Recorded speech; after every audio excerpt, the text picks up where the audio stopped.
Gue pikir lu harus mulai hilangkan cara berpikir seperti itu, karena lu nggak akan pernah mungkin bisa membandingkan cara papamu dan cara papa orang lain mengungkapkan rasa sayangnya. Pada waktu papa saya meninggal dunia, ada banyak hal yang kemudian diungkapkan oleh abang saya dan juga oleh mama saya. Papa yang terbaik buat gue. Gue nggak akan pernah mau mengganti ya, siapa. Selamat datang kembali dalam vlog gue. Hari ini kita akan membahas tentang perjalanan hidup di series Cerita Yuk. Dan hari ini gue akan membahas tentang perjalanan hidup gue bersama dengan keluarga, dan khususnya gue akan sharing tentang kehidupanku dan papaku. Nah, sebelum kita melanjutkan video ini, silakan Anda pencet tombol like, lalu pencet tombol share untuk men-share, membagikan video ini kepada teman-teman kita yang lain, dan juga jangan lupa untuk subscribe channel YouTube ini supaya bisa mendukung pelayanan ini ke depan.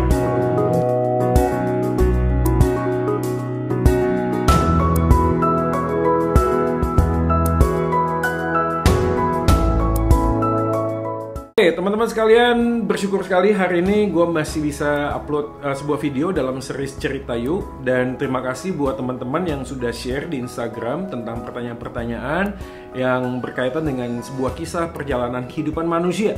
Yaitu ada yang di pernikahan, ada yang dalam relasi dengan orang tua, dengan papa dan mamanya. Dan hari ini gue akan membahas khusus tentang perjalanan hubungan relasi khusus dengan papa dan anak. Nah, gue nggak tahu apa yang hari ini teman-teman pikirkan ketika kita membahas tentang kisah perjalanan kita dengan papa kita. Apapun lo hari ini, kita ada di dunia ini itu karena ada papa dan mama kita. Gue tahu sih ada banyak pemuda, mungkin teman-teman yang pernah berpikir seandainya saja papa saya itu menjadi orang yang lebih baik atau ibu saya menjadi orang yang lebih baik dan seterusnya, maka hidupku akan lebih baik, tidak seperti hari ini.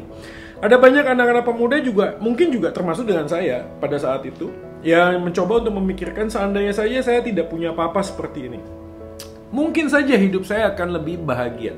Nah, apakah benar demikian? Nah, teman-teman sekalian, ini sebuah sepenggal kisah perjalanan hidup gua pada waktu di dalam masa-masa transisi lah ya, remaja pemuda yang kemudian membutuhkan sekali sebuah figur papa. Nah, saya akan coba kisahkan sedikit. Nah, kalau Anda melihat, ini adalah sebuah video perjalanan aku pada waktu itu sedang mengunjungi sebuah restoran lah ya. Ya, gue tahu ini lagi ada dalam kondisi yang tidak baik, dan gue mau yakinin teman-teman sekalian bahwa sebelum gue masuk ke Bandung, gue udah swab antigen bersama dengan keluarga. Nah, hasilnya negatif, puji Tuhan. Dan juga pada waktu aku mengunjungi, kita pakai protokol kesehatan yang luar biasa, dan pada saat itu tidak ada yang sedang makan. Jadi gue makan tuh betul-betul sendirian guys di tempat itu, dan kita makan dengan cepat. Nah, kenapa pada waktu kita sampai di Bandung, ini adalah sebuah tempat yang pertama kali kami kunjungi langsung ya. Dan ya, selain memang makanannya enak, tetapi ini adalah sebuah tempat di mana kami itu pernah menorehkan sebuah kenangan ya bersama dengan papa saya yang hari ini sudah tidak lagi ada di dunia ini, beliau sudah meninggal dunia.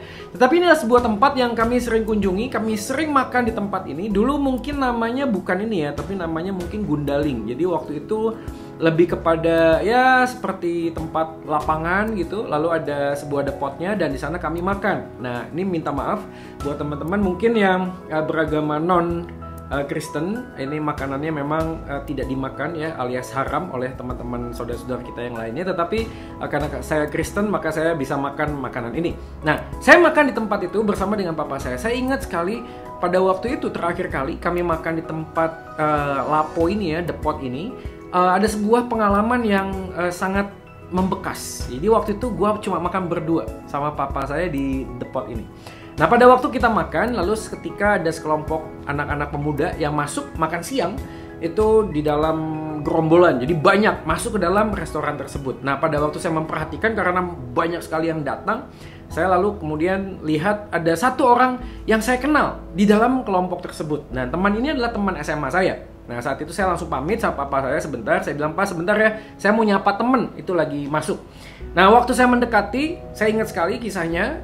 Saya tidak jadi untuk ngomong sama teman saya itu karena saya melihat di bajunya itu ada tulisan sebuah perusahaan yang cukup terkenal dan ternama. Dan waktu itu saya mengurungkan niat untuk menyapa karena gue sadar bahwa percakapannya pasti tidak menyenangkan buat gue. Kenapa? Karena pada waktu ditanya, "Halo Joy, kemana aja kamu? Lalu pertanyaan kedua adalah, kamu kerja apa? Nah, kalau pertanyaan itu ditujukan kepada dia, maka jawabannya dia pasti akan dengan sangat bangga dong mengatakan, aku kerja di perusahaan yang ternama pada saat itu. Dan gajinya, fasilitasnya luar biasa. Tapi kalau dia tanya balik kepada gue pasti nggak akan pernah bisa jawab gitu loh. Karena gue masih menganggur waktu itu. Jadi waktu itu makan di sana sama papa saya tuh, saya masih dalam proses pembinaan di rehabilitasi. Nah, ini pengalaman yang sangat menarik sekali. Nah, waktu itu saya mengurungkan niat untuk nyapa. Saya duduk di sana bersama dengan papa saya, lalu kami makan. Nah, percakapan dengan papa saya itulah dan makanan yang kami nikmati bersama itu tidak pernah terlupakan, guys. Dan bukan hanya kejadian itu, ada banyak kejadian yang lainnya yang membuat saya kemudian mengenang semua pengalaman, kenangan-kenangan yang indah bersama dengan papa saya. Tapi tunggu dulu, apakah semuanya kenangan yang indah? Tentu saja tidak. Ada banyak hal yang mungkin saya sempat kecewa dengan papa saya.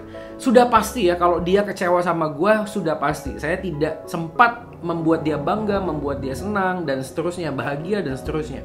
Tapi kalau ditanya kepada saya pun mungkin akan berkata, kalau papa dulu seperti ini, mungkin saya akan hidup lebih baik hari ini. Kalau papa waktu itu hadir pada saat saya pernah dibully dengan teman-teman SMA, SMP, mungkin saya hari ini akan menjadi orang yang lebih baik, pribadi yang lebih baik. Kalau papa saya seandainya saat itu tidak bekerja di luar pulau, di luar kota, ya, which is waktu itu papa saya kerja di kontraktor, jadi dia punya sebuah proyek di luar kota, sehingga jarang sekali pulang, mungkin saya akan berpikir hidup saya akan better, ya, lebih baik dari hari ini.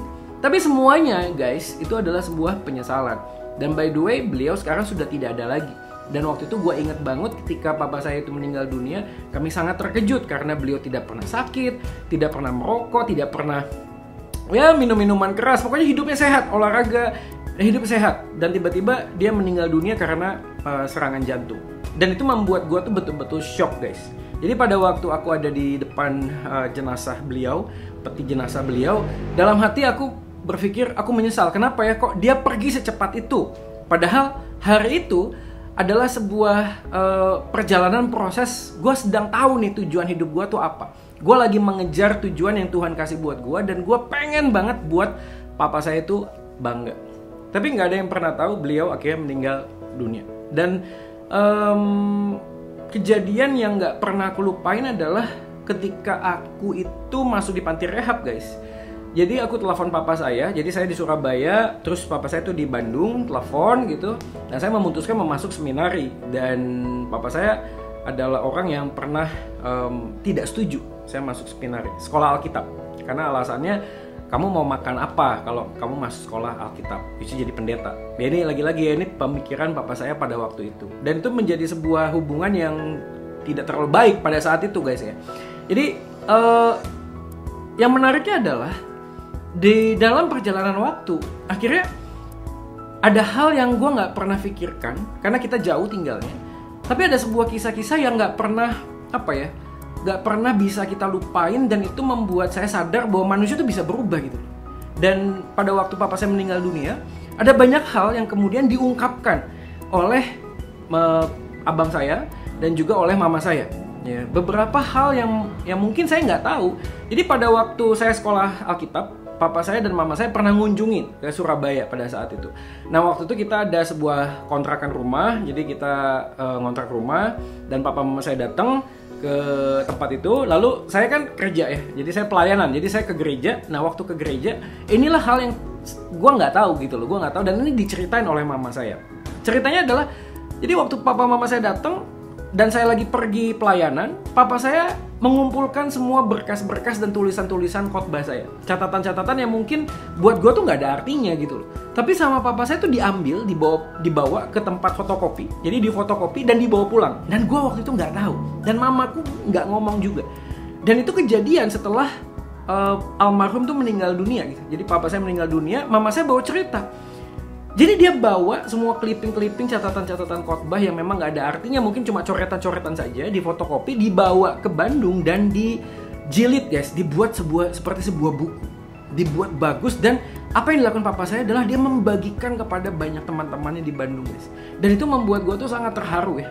Dia berpikir, akhirnya gue ngerti gitu loh. Jadi papa saya ini mengasihi saya, sayang sama saya, tapi dia tuh bukan tipikal orang yang bisa mengungkapkan, ngerti gak sih lo? yang bisa kayak mengekspresikan, memeluk, memegang tangan, sharing di kamar misalnya, cerita. Papaku tuh bukan model seperti itu, tapi dia modelnya tuh dedikasi tinggi, bekerja keras, mencukupkan apa yang kami perlukan gitu loh. Dan itu adalah sebuah hal yang gue baru sadar setelah dia nggak ada. Dan itulah penyesalan, bener gak sih? Ya itulah penyesalan. Tapi jadi dari termin waktu dia ngomong dia nggak setuju gue masuk sekolah Alkitab, sampai akhirnya gue ngerti, itu gue nggak pernah tahu. Jadi dalam perjalanan itulah sebenarnya mama saya bilang, papa tuh udah bangga sama kamu. Ketika dia memutuskan untuk sekolah Alkitab, aku sekolah Alkitab dan kemudian menjadi pelayan Tuhan. Dan itu membuat gue akhirnya tersadar ya. Jadi pelajaran yang pertama yang gue mau bagiin sama lu semua adalah begini. Jangan pernah bandingin cara papa lu atau nyokap lu mengasihi lu dengan papa mama orang lain mengasihi anaknya. Jangan pernah dibandingin karena lu nggak akan pernah nemuin, lu bakal kecewa guys. Yang mau gue highlight di sini adalah, ayo temukan apa yang menjadi bahasa cinta papa lu kepada lu dan gimana lu bisa diterima gitu loh oleh papamu sendiri gitu loh. Jadi artinya inilah yang gue sesalin, gue nggak pernah ngomong, gue nggak pernah tanya, gue nggak pernah mengungkapkan isi hati gue, apa yang gue butuhkan, nggak pernah. Mungkin gue juga karena ego, karena jaim, karena ini kan laki-laki ya, anak laki sama bokap gitu loh. Dan gue sih mendorong teman-teman semua hari ini kalau memang lu merasa papaku kok gini ya, karena lu punya bayangan dan pikiran, ini loh papa yang sempurna tuh gini, papa yang baik tuh begini. Gue pikir lu harus mulai hilangkan cara berpikir seperti itu, karena lu gak akan pernah mungkin bisa membandingkan cara papamu dan cara papa orang lain mengungkapkan rasa sayangnya. Oke, gue tahu gak semua hal kita bisa tuntut gitu loh. Maksudnya, Pak, gue pengennya diajak ngomong, tapi papa kita memang bukan tipikal orang yang suka ngomong, suka sharing. Nah jadi gimana sekarang jawabannya? Jawabannya adalah gue yang harus bisa merubah cara pandang gue guys. Bukan lu maksain papa lu harus berubah seperti yang lu mau. Nggak bisa gitu loh. Tapi kalau teman-teman semua hari ini juga punya pendapat yang lain, lu bisa kasih komen di bawah ini. Dan siapa tahu kita juga bisa saling melengkapi. Tapi buat gue sih percayanya adalah semua orang tuh diciptakan dengan sebuah tipe yang berbeda gitu loh, yang unik. Dan yang kita bisa lakukan adalah kita bangun komunikasi, ngomong, ungkapin gitu loh, sebelum nanti kemudian kita bisa menyesal belakangannya. Nah ini adalah hal yang pertama yang gue pengen bagiin kepada teman-teman sekalian. Jadi dalam perjalanan waktu, selama lu masih punya orang tua, masih punya papa dan mama, dan lu merasa ada sesuatu yang membuat lu tuh belum plong, tau gak sih? Kayak ada yang ngeganjel, kayaknya harusnya papa tuh gak gini, mama tuh harusnya gak gini. Gue sih mendorong kalian untuk mengambil waktu, ya doa sama Tuhan dulu ya, cari tempat atau waktu yang tepat, lalu lu ngomong, ungkapin. Nah pada waktu lu mengungkapkan itu, lu bisa ngerti akhirnya apa sih yang sebenarnya menjadi definisi bahasa cintanya papa lu ke lu, sama lu sendiri yang lu minta kepada papamu. Nah, ini poin yang pertama guys, yang gue pengen bagiin. Poin yang kedua adalah begini. Oke, mungkin lu pernah merasa, enggak Kak Joy, papa tuh nggak melakukan fungsinya dengan baik. Ngerti gak sih lu? Papa tuh di rumah aja, papa tuh nggak kerja, yang kerja tuh cuma mami. Dan gue tuh kecewa sama papa, kenapa dia nggak menjadi kepala keluarga. Mungkin ada pikiran-pikiran yang seperti itu, yang merasa lu kecewa karena bokap lu nggak ngelakuin apa yang sebagaimana dia lakukan, harusnya berfungsi sebagai kepala rumah tangga, dan dia nggak ngelakuin itu. Gue tahu ada banyak anak pemuda juga yang kecewa, harusnya nggak gitu Kak Jo. Apakah gue harus biarin beliau begitu? Ya. Nah, beberapa anak pemuda memilih kemudian untuk tidak menghormati papanya. Nah ini kekeliruannya tuh menurut gue di sini. Kenapa? Karena Alkitab tuh mencatat bahwa kita ini menghormati orang tua kita itu bukan karena dia berfungsi dengan baik. Come on man, bukan dia melakukan semua perannya dengan sempurna, enggak gitu loh. Tapi kita tetap harus respect, harus hormat sama orang tua. Apapun yang dia lakukan, seburuk apapun perilaku, gue yakin kita harus respect. Kenapa? Karena rasa hormat kita kepada papa kita itu bukan karena dia berfungsi, tapi karena dia adalah berstatus sebagai kepala rumah tangga, sebagai orang tua lu. Lu pernah lihat polisi gak sih? Ini maaf ya, sekali lagi gue bukan mau ngejelekin polisi, tetapi gue yakin faktanya ada banyak polisi yang gak melakukan fungsinya. Gue bilang oknum ya, gak semua ya guys ya. Beberapa orang mungkin kalau gue ngomong ya, ada orang yang ngomong, ya polisi kok, ya maaf ya, ini juga bukan mau ngomongin bentuk badan, tapi mungkin kelihatan agak gemuk. Lalu kita berpikir kalau ada maling gimana ngejarnya? Atau mungkin ada polisi yang terlalu kurus mungkin. Lalu kita berpikir kalau ada maling, kalau ada musuh, ini berantem apa bisa menang? Kita kan berpikir begitu ya. Harusnya dia bodinya bagus, ototnya keren, harusnya dia bisa berkelahi dan seterusnya gitu. Tapi kalau lu lihat, polisi apapun yang bentuk badannya bagaimanapun, kalau kita lewat sama dia, di depan dia, kita pasti akan respect, guys. Lu tahu nggak kenapa respect? Karena statusnya adalah polisi. Jadi dia dihormatin bukan karena dia bisa berantem, bisa nangkap penjahat, bisa menegakkan keadilan, bukan. Tapi karena dia adalah polisi, dia statusnya adalah polisi. Nah demikian pula kita, papa mama kita tuh memang nggak sempurna gitu loh. Tapi dia tetap papa mama kita, guys. Ya lo bisa komplain, lo bisa kecewa, tapi itu semua nggak bisa jadi alasan untuk lo nggak menghormati papa mama lo. Jadi apa yang harus dilakukan? Ya gue pikir kita sebagai anak kita harus doain tuh. Kalau memang kita bisa dikasih kesempatan oleh Tuhan untuk ngomong, ya kita ngomong lah. Dan bukan hanya dengan omongan, tapi juga dengan tindakan. Tunjukin bahwa lu juga anak yang sungguh-sungguh mengasihi Tuhan gitu loh. Ya. Jadi buat gue, ya gimana pun juga jeleknya atau buruknya di dalam pandanganmu, papa mamamu, tidak menjadi alasan untuk kita tidak menghormati orang tua kita, papa mama kita. Ini poin yang kedua yang gue bagiin. Jadi gue belajar yang ketiga adalah begini. Gue kan pernah mikir dulu ya.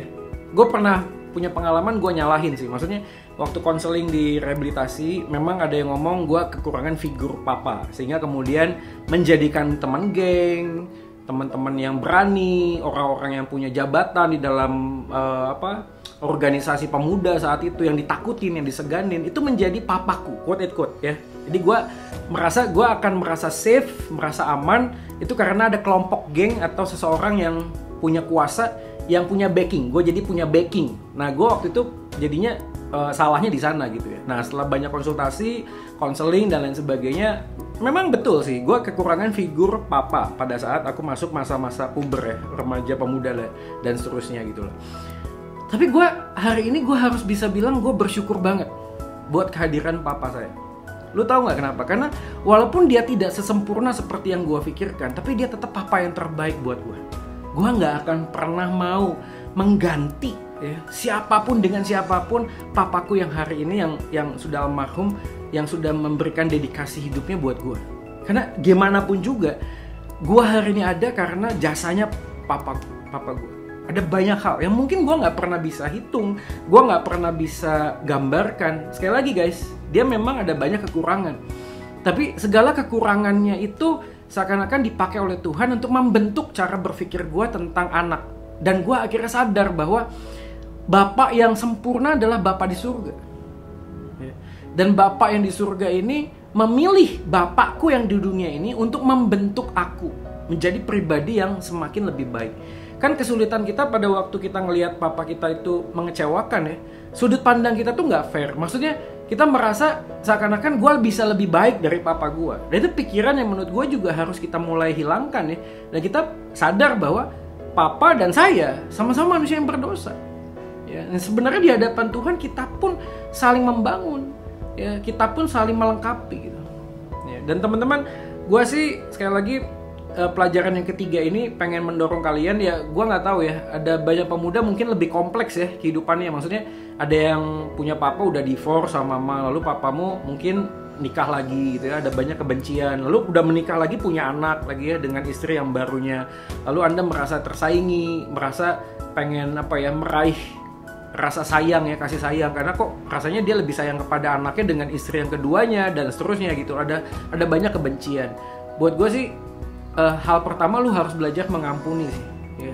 Karena apapun yang sudah diputuskan oleh papamu, seburuk apapun itu di hadapan Tuhan, kalau dia mau datang dan bertobat, Tuhan pasti mengampuni sih. Dan sekarang bagian kita sebagai anak adalah yang melihat apa yang dilakukan oleh papa kita itu untuk tidak kita ulangi, tapi juga sekaligus kita tidak menganggap diri lebih baik dengan papa kita ya. Ini lebih kompleks memang. Jadi kalau teman-teman mau sharing, ada link Instagram saya juga kita bisa DM, kita bisa saling support, kita saling mendoakan. Karena gue sadar ini nggak semudah ya. Gue yakin lah ini nggak semudah seperti yang kita omongin hari ini gitu loh. Tapi gue mau mengencourage kalian gini loh. pengampunan itu sebuah perbuatan yang ilahi, bukan perbuatan yang manusia bisa lakuin gitu. Makanya waktu Yesus ditanya berapa kali aku harus mengampuni, 70 kali 7, artinya tidak terbatas.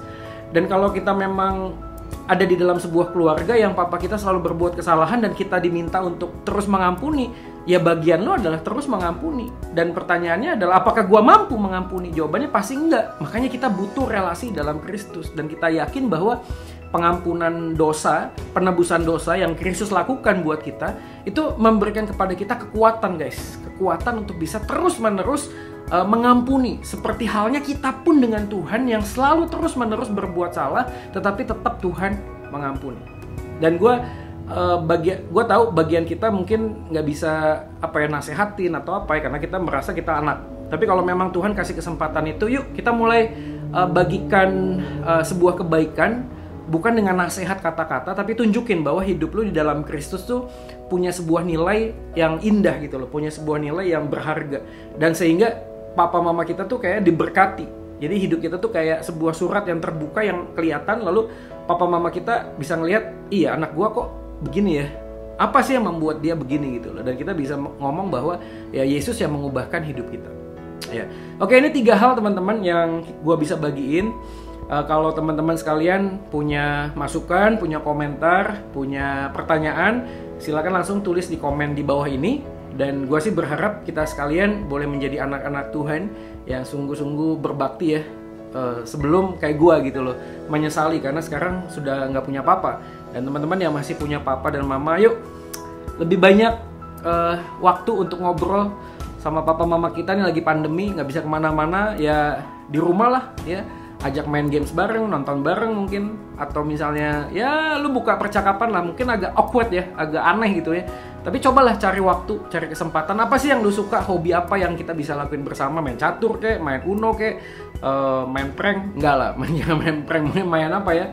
Ya main apapun lah, petak umpet kek. Ya pokoknya ada sebuah kesempatan waktu bersama dengan orang tua kita, sehingga kita tahu bahwa setiap kenangan-kenangan yang indah yang Tuhan berikan kepada kita itu membentuk hidup kita menjadi lebih baik ke depannya. Dan jangan lupa guys, suatu kali kelak lu juga bakal jadi seorang tua.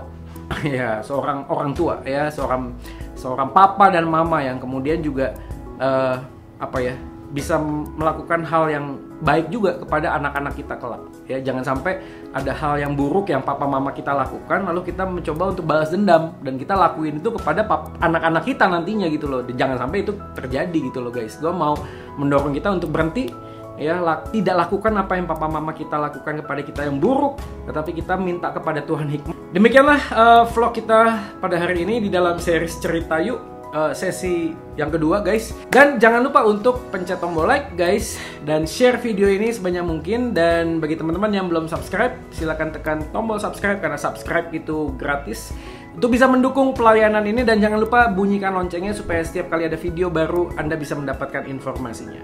Tetap sehat semuanya, tetap jaga kesehatan, pakai protokol kesehatan yang baik, dan mari kita tetap menjadi berkat di tengah-tengah situasi ini. Soli Deo Gloria, gue Joy Manik, pamit.